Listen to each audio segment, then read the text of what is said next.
Nisikilize. Ukitambua siri utamkimbilia Mungu. Biblia inasema miaka ya wasio haki ni fidia ya wenye haki. Ungelijua neno hili ungejiponya, maana ujui mwisho wako. Yamkini siku zako zimebaki chache duniani za kuishi. Leo unapendeza, kesho unanyauka. Tazama ua linavyokuwa, asubuhi linakuwa vizuri, mchana linapendeza, wakati wa jioni linaharibika. Na kwa sababu halijui mwisho wake, linaweza likaona liko bora zaidi kuliko mwingine, lakini kumbe lina muda mfupi wa kuishi. Hata unaweza ukatembea kwenye njia zako ukafikiri uko sawa sawa, ukahitaji ukaona hauhitaji msaada wowote, lakini angalia mwisho wa maisha yako. Angalia mwisho wa safari yako. Angalia maisha yako yakoje. Je, yanampenda Bwana aliye hai? Awe uzima juu ya maisha yako, au yamefika mahali yameharibika, ukajikuta mmekuwa fidia kwa wenye haki, miaka yako ikapungua ikaingia kwa wengine? Yesu ndiye jibu. Yesu ndiye uzima. Yesu ndiye ukombozi. Yeye ndiye njia. Hakuna njia nyingine ya kwenda kwa Baba isipokuwa kwa Yesu. Ukimwamini Yesu uko salama juu ya maisha yako. Unaweza kufikiri uko salama, kumbe umeharibiwa. Unayo uzima lakini umekufa. Unatembea lakini umekufa. Unaishi lakini uko hatarini. Hata leo unajitambua kwamba wewe ni marehemu mtarajiwa. Haleluya. Wametesa nyumba za watu, ukaona hakuna naye kusumbua, na ukaona njia zako ni sawa machoni pako. Ukaharibu watoto wadogo, ukaziona njia zako ni sawa machoni pako. Ukaleta shida mtaani, ukajiona njia zako ni sawa machoni pako. Ukatesa familia, ukaona njia zako ni sawa machoni pako. Lakini mwisho wa njia hizo utakuwaje? Mwisho wa njia hizo utakuwaje? Leo umeamka uko salama, ya kesho unayajua. Jioni ya leo unapendeza, ya kesho unayajua. Na kama huwezi kujua chochote, usalama wako uko wapi? Njoo kwa Yesu Kristo aliye hai. Yeye anakutafuta, anasema njoo tu. Njoo kwa Kristo aliye hai. Niko kwenye usalama, mwana wa Mungu. Niko kwenye uzima. Niko kwenye ukombozi. Niko kwenye afya. Niko kwenye amani tele. Ulianza vibaya, maliza vizuri. Ulikuwa unaitwa tangu ndoa, uishi ukiwa sawa sawa. Ulikuwa na jina la umalaya, la umalaya lifutika, umaliza vizuri. Waseme binti Sayuni yuko wapi?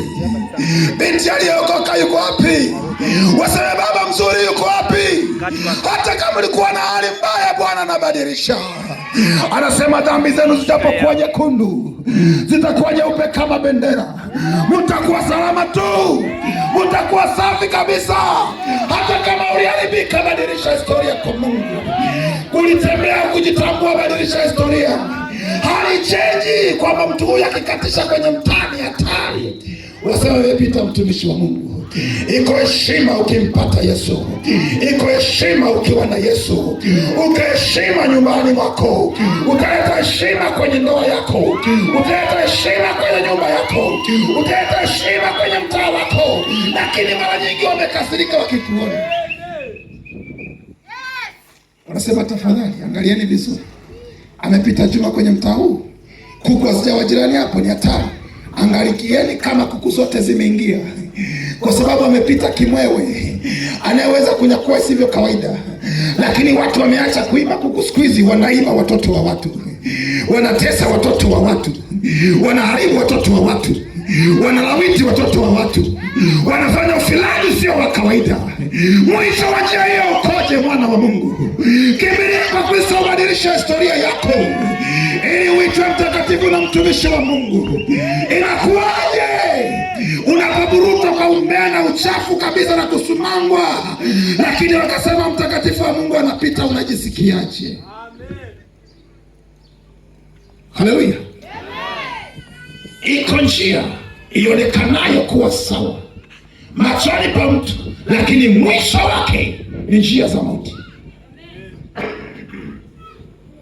Wakati unawaza kwamba unafanya vema, kaa chini, tulia, piga mahesabu, useme nitakuwa mlevi hata lini?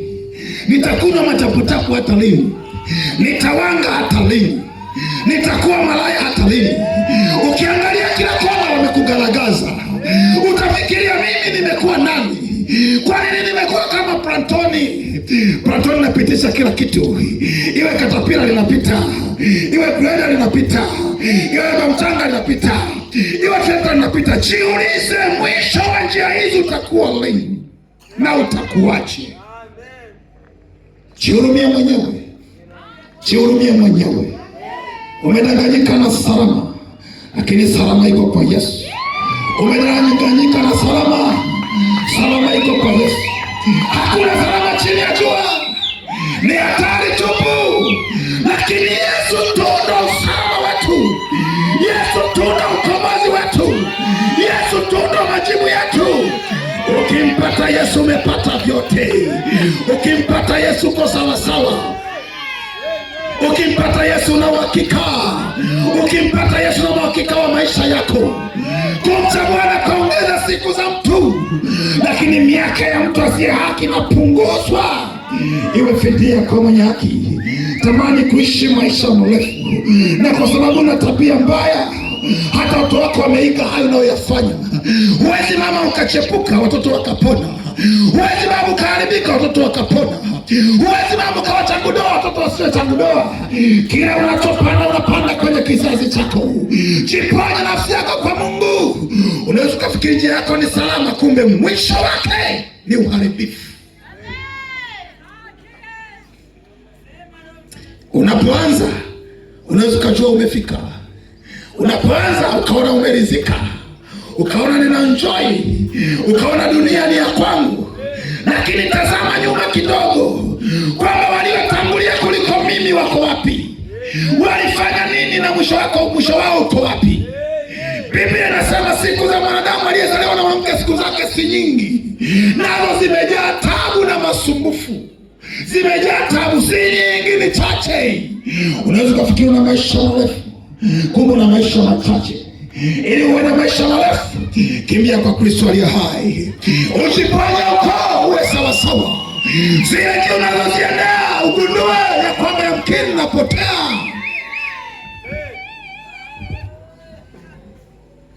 Haleluya, haleluya. Unaweza kumkuta mwanamke mzuri aliyetulia kwa Mungu, yuko sawa sawa, anajali maisha yake, lakini yuko mwingine haelewi somo lolote, hajali yoyote, asijua anatengeneza kizazi kilicho kibaya, asijua anatengeneza mbegu zilizo chafu, asijua anachokitengeneza hata kivuna, asijua anapofanya mambo haya kwa mtoto wa mwenzie na kwake watafanya vile, asijua ile mbegu inaendeleza. Mwisho wa mambo hayo utakuwa nini? Mwisho wa hali hiyo itakuwaje? Mwisho wa hali hiyo ni kuna usalama, kuna hatari. Haleluya, haleluya. Wana wa Yehova, unapenda Bwana Yesu? Yesu anakuja jioni leo, anasema mimi ndimi njia, kweli na uzima. Mtu haji kwa Baba isipokuwa kwa njia ya mimi. Ukimpata Yesu umekuwa salama juu ya maisha yako. Umekuwa salama juu ya maisha yako. Ndoa yako itakuwa salama, haitachepuka hovyo, itakuwa na ulinzi wa Mungu. Watu wako watatulia chini ya mkono wa Mungu, hawatahangaika, maana kwa Yesu kuna usalama. Huwezi kulinda mtoto zaidi ya kumleta kwa Yesu. Huwezi kulinda ndoa yako zaidi ya kuwa kwa Mungu. Ukikimbilia kwa Mungu utakuwa salama, lakini ukibaki nje utaliwa, utaharibika. Maana usalama mkubwa ni kumwamini Yesu kuwa Bwana na Mwokozi wa maisha yako. Hila tu litakusaidia, hila tu litakushindia. Fikiria hii njia nayoiendea mwisho wake ni nini? Kuna uzima au kuna mauti? Na kama kuna mauti, je, nichukue jukumu gani? Hujachelewa. Ni kumwamini Kristo awe Bwana na Mwokozi wako. alafu hakuna gharama kubwa, hakuna kiingilio kwa Mungu, hakuna cha kusema sina fedha ya kuingia nipata utakatifu. Gharama kubwa ni kumwamini tu kwamba Mungu niko hapa, nahitaji unisaidie, utengeneze njia zangu ziwe sahihi, na Bwana anarekebisha. Anaweza kurekebisha kutoka kwenye hali mbaya ikawa salama. Ulikuwa mlevi pindukia, unakuwa salama. Ulikuwa kahaba pindukia, unakuwa salama. Nyumba yako ikueleweka ikakaa sawa, maana Yesu ni njia, kweli na uzima. Unapenda Bwana Yesu? Umepata faida gani katika yale uliyoyatumikia? Umetumika miaka mingi, umepata faida gani? Unaweza kuonyesha nini kwa Mungu kasema katika haya nimefaidika? Hata kama ungelikuwa malaya wa mji huu wote ukamaliza wanaume wote, umepata faida gani? Umepata faida gani kwako? Yesu tu ndiye mwenye uzima. Yesu tu ndiye mwenye ukombozi. Yesu tu ndiye mwenye uzima. Mwisho wa njia hiyo wengi wamejitahidi kukwepa, na sasa hivi hawaogopi ugonjwa. Wanasema ukimwi ni mafua. Ni hakika ni mafua, lakini siku ya mwisho hautaikimbia. Hata ungetumia uchawi wa kila namna hautaikimbia. Uko mwisho unakuja. Wana wa Mungu, sikieni, maana nini? Yesu aliye hai awe msaada juu ya maisha yenu. Ule mwisho unakuja ni mrefu kuliko mwanzo tulikotoka, na kama Biblia inasema siku za mwanadamu ni chache na zimejaa taabu. Uko mwisho mrefu, uko mwisho mrefu. Tubuni mkaiamini injili ya Kristo. Matendo nasema zamani zile Bwana alijifanya kama haoni, akawacha watu watembee kwa tamaa zao, watembee kama wanavyotaka, watembee kama wanavyoona ni vyema, lakini anaagiza watu wote watubu wakaiamini injili. Mungu alijifanya haoni, ndio maana hata leo upo. Alijifanya haoni, ndio maana hata leo unaishi. Alijifanya haoni, ndio maana unatamba hata leo. Lakini uko mwisho unakuja.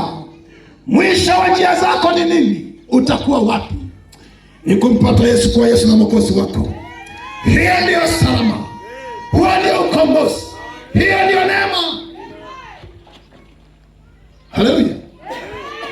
Mwanadamu anakuwa mjanja kwa sababu ni mtu mzima, kwa sababu ana uzima, lakini ugonjwa ukiingia ananyosha maelezo. Mwanadamu mwenye tabia chafu alijifanya ni shauri, lakini siku moja ikamnyosha. Iko siku moja iliyopita ya kipetapeta, ya kidumbwedumbwe, hakukuwa cha nani wala nani, wote walinyamaza kimya. Wote wakasema Mungu tuhurumie, wakataja Mungu hata wasiomjua. Ile ilikuwa ni mafua tu, ilikuwa haina kitu, lakini kwa hukumu yenyewe ya Mungu inakuja ya kwamba mwisho wa mambo yako umekaribia. Hizo njia unazoona ni sawa machoni pako, mwisho wake ni mauti. Jiponye nafsi yako. Yamkini siku chache zilizosalia, tunanena hapa, yamkini siku chache zilizosalia. Huwezi kujua, maana hesabu ya siku zako Mungu anazo. Anajua kwamba umetamba inatosha, na ndio maana amekuletea injili ya kwamba utubu kaiamini, ili wana injili ya Kristo upate kusalimika. Ujue mwisho unaoendea ni mbaya, haufai wana wa Mungu. Umepata nini toka umeanza? Umepata nini toka umeanza? Unafundisha nini juu ya watoto wako? Haleluya. Yesu anasema iko njia inayoonekana kuwa ni sawa machoni pa mtu, lakini mwisho wake ni mauti. Laiti kila mtu angejua mwisho wake ulivyo, angelikimbia, angelitubu, angesema niko hapa Yesu, asingechelewa. Lakini kwa sababu yamefichwa machoni pake, imekuwa tabu. Yesu alipoiona Sodoma kailia, akasema laiti ungelijua yapasayo amani, ungelitubu, ungelitubu. Lakini kwa sababu yamefichwa machoni pako, naona ni sawa. Yamkini matendo yatende yamefika mwisho. Angalia mwisho wa njia zako ukoje, mwisho wa tabia zako zikoje, umetesa wake za watu ukoje, una siku